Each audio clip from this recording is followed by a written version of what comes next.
कथा विश्व के परिवार सदस्यों, आज हम आपके लिए लेके आए हैं सावन महीने के अवसर पर पौराणिक शिव पुराण।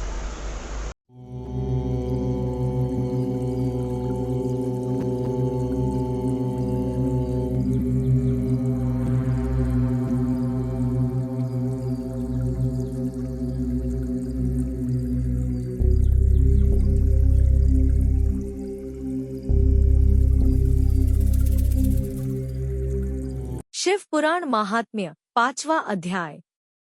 बिंदुक का पिशाच योनि से उद्धार। सूत जी बोले, शौनक, एक दिन चंचुला आनंद में मग्न उमा देवी के पास गई और दोनों हाथ जोड़कर उनकी स्तुति करने लगी। चंचुला बोली, हे गिरिराज नंदिनी, स्कंद माता उमा, आप सभी मनुष्यों एवं देवताओं द्वारा पूज्य तथा समस्त सुखों को देने वाली हैं। आप ही सगुणा और निर्गुणा है। हे सच्चिदानंद स्वरूपिणी, आप ही प्रकृति की पोषक हैं। हे माता, आप ही संसार की सृष्टि, पालन और सहार करने वाली हैं। आप ही ब्रह्मा, विष्णु और महेश को उत्तम प्रतिष्ठा देने वाली परम शक्ति हैं। सूत जी कहते हैं, शौनक, सद्गति प्राप्त चंचुला इस प्रकार देवी की स्तुति कर शांत हो गई। उसकी आंखों में प्रेम के आंसू उमड़ आए। तब शंकर प्रिया भक्तवत्सला उमा देवी ने बड़े प्रेम से चंचुला को चुप कराते हुए कहा, सखी चंचुला, मैं तुम्हारी स्तुति से प्रसन्न हूँ। बोलो, क्या वर मांगती हो? चंचुला बोली, हे गिरिराज कुमारी, मेरे पति बिंदुग इस समय कहाँ हैं? उनकी कैसी हुई है? मुझे बताइए और कुछ उपाय कीजिए ताकि हम फिर से मिल सकें। हे महादेवी, मेरे पति एक शूद्र जाति वेश्या के प्रति आसक्त थे और पाप में ही डूबे रहते थे। गिरिजा बोली, बेटी, तुम्हारा पति बिंदुक बड़ा पापी था। उसका अंत बड़ा भयानक हुआ। वेश्या का उपभोग करने के कारण वह मूर्ख नरक में अनेक वर्षों तक अनेक प्रकार के दुख भोग कर अपशेष पाप को भोगने के लिए विंध्य पर्वत पर पिशाच की योनि में रह रहा है। वह दुष्ट वहीं वायु पीकर रहता है और सब प्रकार के कष्ट सहता है। सूत जी कहते हैं, शौनक, गौरी देवी की यह बात सुनकर चंचुला अत्यंत दुखी हो गई। फिर मन को किसी तरह स्थिर करती हुई दुखी हृदय से मां गौरी से उसने एक बार फिर पूछा, हे महादेवी, मुझ पर कृपा कीजिए और मेरे पापी पति का अब उद्धार कर दीजिए। कृपा करके मुझे वह उपाय बताइए जिससे मेरे पति को उत्तम गति प्राप्त हो सके। गौरी देवी ने कहा, यदि तुम्हारा पति बिंदुक शिव पुराण की पुण्य में उत्तम कथा सुने तो वह इस दुर्गति को पार करके उत्तम गति का भागी हो सकता है। अमृत के समान मधुर गौरी देवी का यह वचन सुनकर चंचुला ने दोनों हाथ जोड़कर मस्तक झुकाकर उन्हें बारंबार प्रणाम किया तथा प्रार्थना की कि मेरे पति को शिव पुराण सुनाने की व्यवस्था कीजिए। ब्राह्मण पत्नी चंचुला के बार बार प्रार्थना करने पर शिवप्रिया गौरी देवी ने भगवान शिव की महिमा का गान करने वाले गंधर्वराज तुम्बुरो को बुलाकर कहा, तुम्बुरो, तुम्हारी भगवान शिव में प्रीति है। तुम मेरे मन की सभी बातें जानकर मेरे कार्यों को सिद्ध करते हो। तुम मेरी इस सखी के साथ विंध्य पर जाओ। वहाँ एक महाघोर और भयंकर पिशाच रहता है। पूर्व जन्म में वह पिशाच बिंदुग नामक ब्राह्मण मेरी इस सखी चंचुला का पति था। वह वेश्यागामी हो गया। उसने स्नान संध्या आदि नित्य कर्म छोड़कर अपवित्र रहने लगा। क्रोध के कारण उसकी बुद्धि भ्रष्ट हो गई। दुर्जनों से उसकी मित्रता तथा सज्जनों से द्वेष बढ़ गया था। वह अस्त्र शस्त्र से हिंसा करता, लोगों को सताता और उनके घरों में आग लगा देता था। चांडालों से दोस्ती करता व रोज वेश्या के पास जाता था। पत्नी को त्याग कर दुष्ट लोगों से दोस्ती कर उन्हीं के संपर्क में रहता था। वह मृत्यु तक दुराचार में फंसा रहा। मृत्यु के बाद उसे पापियों के भोग स्थान यमपुर ले जाया गया। वहाँ घोर नरकों को सहकर इस समय वह विंध्य पर्वत पर पिशाच बनकर रह रहा है और पापों का फल भोग रहा है। तुम उसके सामने परम पुण्यमयी पापों का नाश करने वाली शिव पुराण की दिव्य कथा का प्रवचन करो। इस कथा को सुनने से उसका हृदय सभी पापों से मुक्त होकर शुद्ध हो जाएगा और वह प्रेत योनि से मुक्त हो जाएगा। दुर्गति मुक्त होने पर उस बिंदुक नामक पिशाच को विमान पर बिठाकर तुम भगवान शिव के पास ले आना। सूत जी कहते हैं, शौनक, माँ उमा का आदेश पाकर गंधर्वराज तुम्बुरो प्रसन्नतापूर्वक अपने भाग्य की सराहना करते हुए चंचुला को साथ लेकर विमान से पिशाच के निवास स्थान विंध्य पर्वत गया। वहां पहुंचकर उसने उस विकराल आकृति वाले पिशाच को देखा। उसका शरीर विशाल था, उसकी ठोड़ी बड़ी थी। वह कभी हंसता, कभी रोता और कभी उछलता था। महाबली तुम्बुरो ने बिंदुक नामक पिशाच को पाशों से बांध लिया। उसके पश्चात तुम्बुरो ने शिव पुराण की कथा बांचने के लिए स्थान तलाश कर मंडप की रचना की। शीघ्र ही इस बात का पता लोगों को चल गया कि एक पिशाच के उद्धार हेतु देवी पार्वती की आज्ञा से तुम्बुरो शिव पुराण की अमृत कथा सुनाने विंध्य पर्वत पर आया है। उस कथा को सुनने के लोभ से बहुत से देवर्षि वहां पहुंच गए। सभी को आदरपूर्वक स्थान दिया गया। पिशाच बिंदुक को पाशों में बांधकर आसन पर बिठाया गया और तब तुम्बुरो ने परम उत्तम शिव पुराण की अमृत कथा का गान शुरू किया। उसने पहली विद्येश्वर संहिता से लेकर 7वीं वायु संहिता तक शिव पुराण की कथा का स्पष्ट वर्णन किया। सातों संहिताओं सहित शिव पुराण को सुनकर सभी श्रोता कृतार्थ हो गए। परम पुण्यमय शिव पुराण को सुनकर पिशाच सभी पापों से मुक्त हो गया और उसने पिशाच शरीर का त्याग कर दिया। शीघ्र ही उसका रूप दिव्य हो गया। उसका शरीर गौर वर्ण का हो गया। शरीर पर श्वेत वस्त्र एवं पुरुषों के आभूषण आ गए। इस प्रकार दिव्य देहधारी होकर बिंदुक अपनी पत्नी चंचुला के साथ स्वयं भी भगवान शिव का गुणगान करने लगा। उसे इस दिव्य रूप में देखकर सभी को बहुत आश्चर्य हुआ। सभी भगवान महेश्वर के अद्भुत चरित्र को सुनकर कृतार्थ हो उनका यशोगान करते हुए अपने अपने धाम को चले गए। बिंदुक अपनी पत्नी चंचुला के साथ विमान में बैठकर शिवपुरी की ओर चल दिया। महेश्वर के गुणों का गान करता हुआ बिंदुक अपनी पत्नी चंचुला व तुम्बुरो के साथ शीघ्र ही शिवधाम पहुंच गया। भगवान शिव व देवी पार्वती ने उसे अपना पार्षद बना लिया। दोनों पति पत्नी सुखपूर्वक भगवान महेश्वर एवं देवी गौरी के श्री चरणों में अविचल निवास पाकर धन्य हो गए।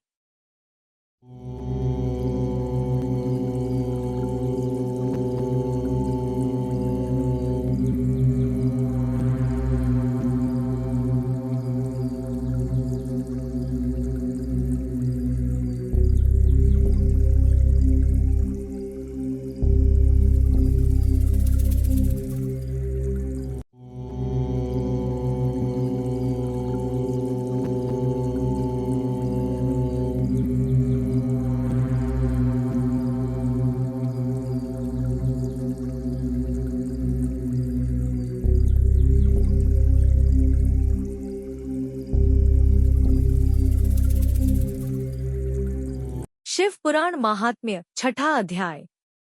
शिव पुराण के श्रवण की विधि। शौनक जी कहते हैं, महाप्राज्ञ सूत जी, आप धन्य एवं शिव भक्तों में श्रेष्ठ हैं।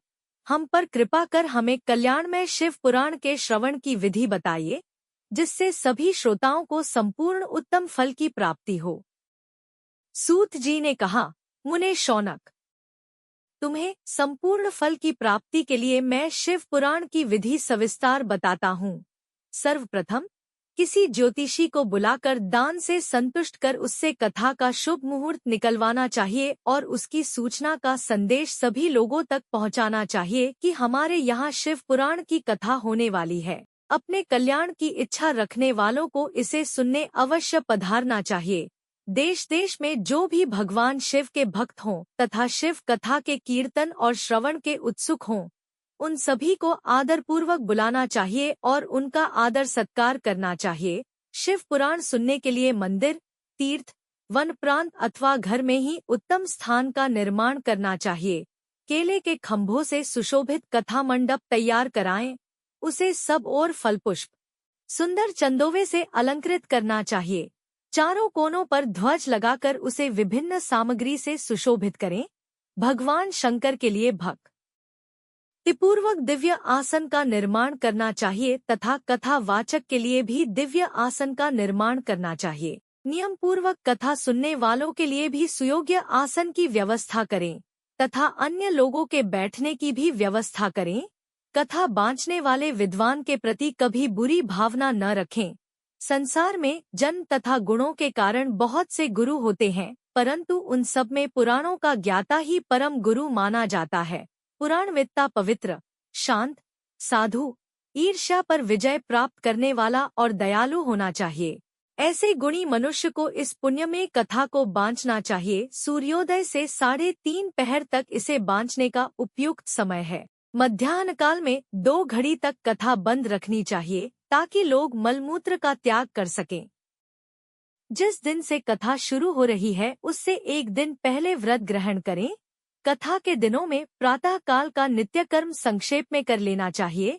वक्ता के पास उसकी सहायता हेतु एक विद्वान व्यक्ति को बैठाना चाहिए जो कि सब प्रकार के संशयों को दूर कर लोगों को समझाने में कुशल हो। कथा में आने वाले विघ्नों को दूर करने के लिए सर्वप्रथम गणेश जी का पूजन करना चाहिए। भगवान शिव व शिव पुराण की भक्तिभाव से पूजा करें। तत्पश्चात श्रोता तन मन से शुद्ध होकर आदरपूर्वक शिव पुराण की कथा सुने। जो वक्ता और श्रोता अनेक प्रकार के कर्मों से भटक रहे हों, काम आदि 6 विकारों से युक्त हों, वे पुण्य के भागी नहीं हो सकते। जो मनुष्य अपनी सभी चिंताओं को भूलकर कथा में मन लगाते हैं, उन शुद्ध बुद्धि मनुष्यों को उत्तम फल की प्राप्ति होती है।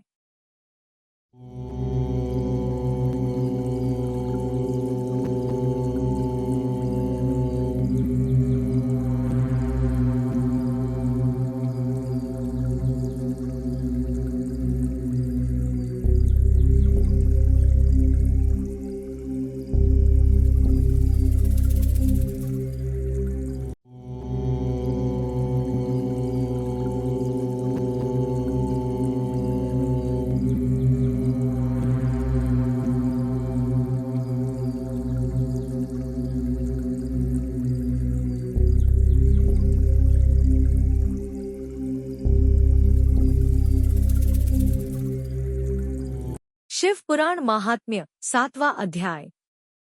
श्रोताओं द्वारा पालन किए जाने वाले नियम।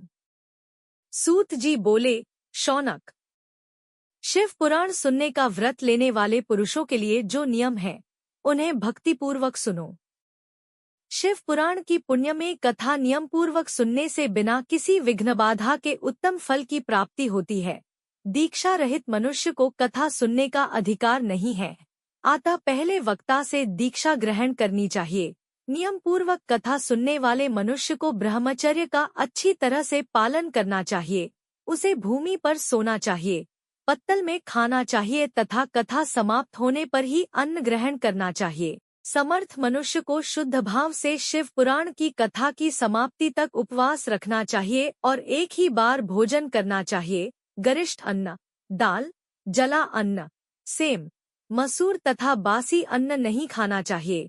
जिसने कथा का व्रत ले रखा हो उसे प्याज, लहसुन, हींग, गाजर, मादक वस्तु तथा आमिष कही जाने वाली वस्तुओं को त्याग देना चाहिए। ऐसा मनुष्य प्रतिदिन सत्य, शौच, दया, मौन, सरलता, विनय तथा हार्दिक उदारता आदि सद्गुणों को अपनाए तथा साधु संतों की निंदा का त्याग कर नियम पूर्वक कथा सुने। सकाम मनुष्य इस कथा के प्रभाव से अपनी अभीष्ट कामना प्राप्त करता है और निष्काम मोक्ष प्राप्त करता है। सभी स्त्री पुरुषों को विधि विधान से शिव पुराण की उत्तम कथा को सुनना चाहिए। महर्षि, शिव पुराण की समाप्ति पर श्रोताओं को भक्तिपूर्वक भगवान शिव की पूजा की तरह पुराण पुस्तक की पूजा भी करनी चाहिए तथा इसके पश्चात विधिपूर्वक वक्ता का भी पूजन करना चाहिए। पुस्तक को रखने के लिए नया और सुंदर बस्ता बनाएं। पुस्तक व वक्ता की पूजा के उपरांत वक्ता की सहायता हेतु बुलाए गए पंडित का भी सत्कार करना चाहिए। कथा में पधारे अन्य ब्राह्मणों को भी अन्नधन का दान दे। गीत, वाद्य और नृत्य से उत्सव को महान बनाएं। विरक्त मनुष्य को कथा समाप्ति पर गीता का पाठ करना चाहिए तथा गृहस्थ को श्रवण कर्म की शांति हेतु होम करना चाहिए। होम रुद्र संहिता के श्लोकों द्वारा अथवा गायत्री मंत्र के द्वारा करें। यदि हवन करने में असमर्थ हो तो भक्तिपूर्वक शिव सहस्रनाम का पाठ करें। कथा श्रवण संबंधी व्रत की पूर्णता के लिए शहद से बनी खीर का भोजन 11 ब्राह्मणों को कराकर उन्हें दक्षिणा दें। समृद्ध मनुष्य 3 तोले सोने का एक सुंदर सिंहासन बनाए और उसके ऊपर लिखी अथवा लिखाई हुई शिव पुराण की लिखी पोथी विधिपूर्वक स्थापित करें तथा पूजा करके दक्षिणा चढ़ाएं। फिर आचार्य का वस्त्र, आभूषण एवं गंध से पूजन करके दक्षिणा सहित वह पुस्तक उन्हें भेंट कर दें। शौनक, इस पुराण के दान के प्रभाव से भगवान शिव का अनुग्रह पाकर मनुष्य भवबंधन से मुक्त हो जाता है। शिव पुराण को विधिपूर्वक संपन्न करने पर यह संपूर्ण फल देता है तथा भोग और मोक्ष प्रदान करता है। मुने, शिव पुराण का सारा महात्म्य, जो संपूर्ण फल देने वाला है, मैंने तुम्हें सुना दिया है। अब आप और क्या सुनना चाहते हो? श्रीमान शिव पुराण सभी पुराणों के माथे का तिलक है। जो मनुष्य सदा भगवान शिव का ध्यान करते हैं, जिनकी वाणी शिव के गुणों की स्तुति करती है और जिनके दोनों कान उनकी कथा सुनते हैं, उनका जीवन सफल हो जाता है। वे संसार सागर से पार हो जाते हैं। ऐसे लोग इहलोक और परलोक में सदा सुखी रहते हैं। भगवान शिव के सच्चिदानंदमय स्वरूप का स्पर्श पाकर ही समस्त प्रकार के कष्टों का निवारण हो जाता है। उनकी महिमा जगत के बाहर और भीतर दोनों जगह विद्यमान है। उन अनंत आनंद रूप परम शिव की मैं शरण लेता हूँ।